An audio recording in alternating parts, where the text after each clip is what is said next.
इन्हें जनता ऐसी करारी हार देगी कि दुनिया देखती रह जाएगी। आपकी क्रेडिबिलिटी गई, खत्म हो गई है। कोई आपकी बात सुनता ही नहीं है क्योंकि आप उनके हो। नरेंद्र मोदी की राहुल गांधी, शरद पवार की देवेंद्र फडणवीस, गल्ली ते दिल्ली कोणाची हवा? समजून घ्या एक्झिट पोलचे गणित. यासाठी पहा फक्त लेटेस्ट मराठी.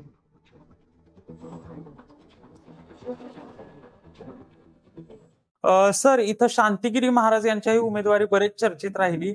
शांतिगिरी महाराजांची उमेदवारी नेमकी कोणाला फटका बसू शकतो? कारण ते आधी भाजपकडून किंवा शिवसेनेकडून जे शिंदे गटाकडून आहे ते इच्छुक होते आधी. नेमके त्यांच्या उमेदवारीचा कुणाला फटका बसू शकेल सर नाशिकमध्ये? मी तुम्हाला सुरुवातीच्या काळामध्ये सांगितलं होतं की छगन भुजबळांचं नाव जसं मागं पडत होतं तसा एक उमेदवारीच्या संदर्भातला एक नवीन ट्रेंड या नाशिकमध्ये येत होता. तो म्हणजे धर्मगुरू संत महात्मे यांच्या उमेदवारीच्या संदर्भातली चर्चा सुरू झालेली होती. अगदी मुख्यमंत्री एकनाथ शिंदे यांच्या शिवसेना गटातून सुद्धा शांतिगिरी महाराजांचं नाव चर्चेत आलं होतं. मुळातच शांतिगिरी महाराजांना मानणारा एक वर्ग आहे आणि तो वर्ग त्यांचा भक्तगण आहे. या भक्तगणाच्या म्हणजे तो कट्टर भक्तगण आहे आणि या भक्तगणाच्या बळावरतीच शांतिगिरी महाराजांनी स्वतःची उमेदवारी जाहीर केली होती आणि ते शेवटपर्यंत निवडणूक लढवण्याच्या मनस्थितीत राहिले. त्यांनी अपक्ष म्हणून निवडणूक लढवली आणि ही नाशिक लोकसभा मतदारसंघातली ही जी तिरंगी फाईट झालेली दिसते आहे ती शांतिगिरी महाराज यांच्या लढतीमुळे ती अधिक चुरशीची झालेली आहे. ऋषिकेश, सर, शांतिगिरी महाराजांनी ज्या म्हणजे जो त्यांना कॉन्फिडन्स होता की आपल्या मागे किमान 1 लाख ते 1.5 लाख मतं आहेत, तर तसं खरंच काही चित्र आहे का नाशिकमध्ये सर? शांतिगिरी महाराजांच्या विषयी बोलायचं झालं तर त्यांचा स्वतःचा एक भक्तगण वर्ग आहे.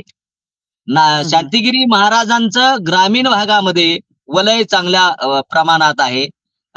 इथं तुम्हाला पाहावं लागेल की शांतिगिरी महाराजांचं सिन्नर, इगतपुरी हा जो नाशिकचा काही शहरातला काही भाग हे जर पाहिलं तर नाशिक मधला बऱ्यापैकी वर्ग हा त्यांच्या पाठीशी आहे.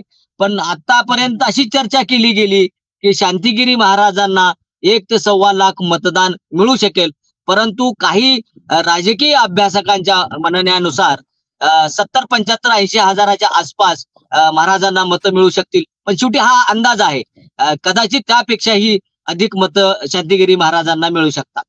ऋषिकेश, सर, जसं सुरुवातीला आपण हेमंत गोडसे यांच्याबाबत बोललो, त्यांना एकनाथ शिंदे यांच्याकडे बरेच खेटे घालावे लागले होते. किंवा 10 ते 12 फेऱ्या त्यांच्याकडे एकनाथ शिंदे यांच्याकडे झाल्या होत्या उमेदवारीसाठी.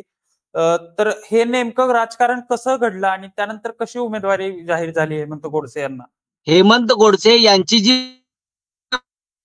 उमेदवारी आहे ही आपल्याला शिवसेनेच्या फुटीमध्ये पाहायला मिळते आहे.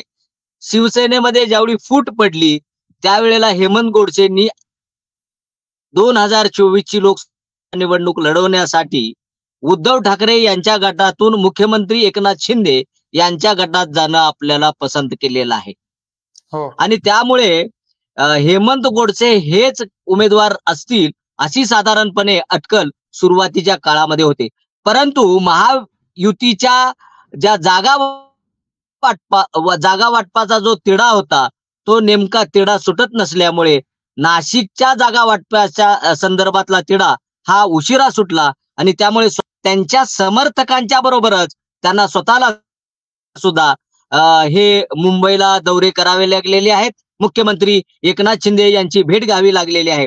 नाशिकच्या एका कार्यक्रमामध्ये एकनाथ शिंदे यांचे सुपुत्र आणि खासदार महोदय यांनी हेमंत गोडसे यांची उमेदवारी जाहीर केली होती. पण त्याच वेळेला उमेदवारीसाठी इच्छुक असलेले छगन भुजबळ यांच्याही नावाची चर्चा होती. त्यामुळे स्वाभाविकपणे हेमंत गोडसेंना उमेदवारीवर लक्ष केंद्रित करण्याऐवजी